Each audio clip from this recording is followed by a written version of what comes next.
you. Are you ready? Okay, go. Okay. So I don't know about you guys, but if you go to something like a wedding or some kind of function where there's a really nice looking cake, I get excited because I want to eat it. And I'm excited and I get my piece and you take your first bite and it's dry and flavorless. And it's really disappointing because it looks so good. So I don't know how high-end bakeries do it, but I've learned a few tips on how we can get good cakes out of our own kitchens. And the thing about cakes is if it doesn't taste good, it isn't worth it. And I'm going to show you guys that shaping a cake can be really easy and that getting crumb-free frosting can actually happen. So it all started when I decided to make a circus cake for Callie. I don't know why, but I decided to try it. And I had a lot of fun with it, so I started doing a lot of research and some trial and error to figure out how to make them look better, because obviously that one's really lumpy and doesn't look good at all. We have 6 kids in our family, and we have a lot of opportunity to practice these, and we figured out how to get it. So the first thing that says down there, bakeries don't always do it right. We had a cake ordered in at work from a bakery once for Secretary's Day, and it was so mushy that it oozed into a puddle into our bowls.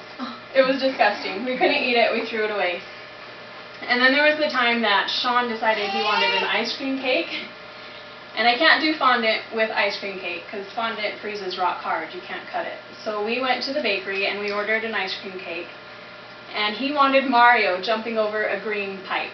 So we told him we want a round cake. We want it green and we just want you to do the piping around the edge so it looks like the edge of the pipe. That's all we want. Green cake, green piping. Don't write anything on it. And they said, okay, we can do that.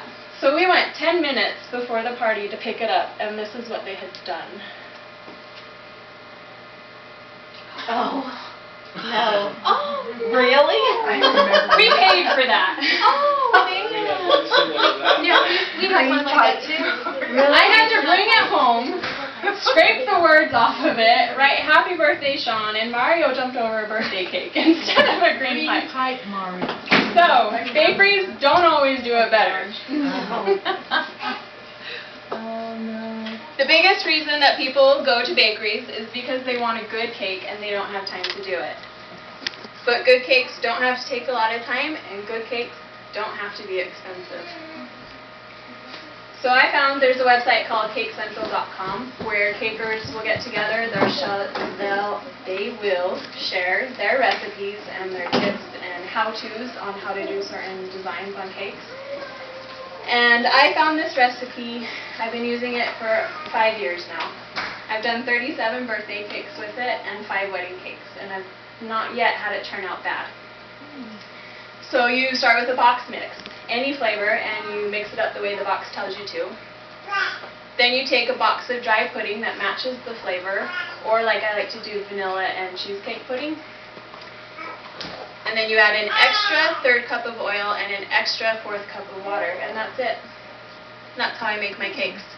And they come out moist every time. Also, if you drop the temperature to 325 instead of 350, they won't dry out either.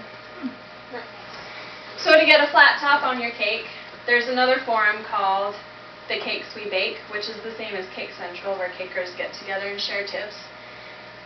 As soon as you pull your cake out of the oven, take a paper towel or take just a clean towel and press it down flat. It doesn't affect the density and it doesn't affect the texture, but it'll cool completely flat.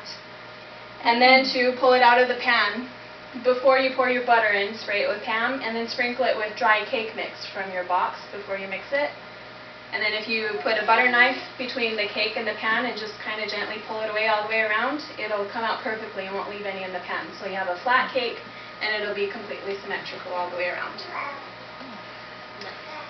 Crumb-free frosting is my nemesis, or it used to be. It's not anymore. There's a couple ways you can do this. If you have time, freeze your cake and you won't get crumbs in your frosting.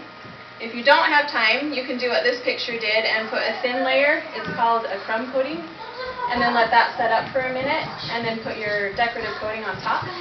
Or you could buy this piping tip. It's kind of large. And you squeeze lines of frosting onto your cake. And then if you get your spatula or your knife wet, it'll just glide over the frosting and smooth it instead of pulling it, which is what pulls the crumbs into the frosting. So now that I've learned these really easy tips, I will never go to the bakery again because you can do it at home for a fraction of the cost.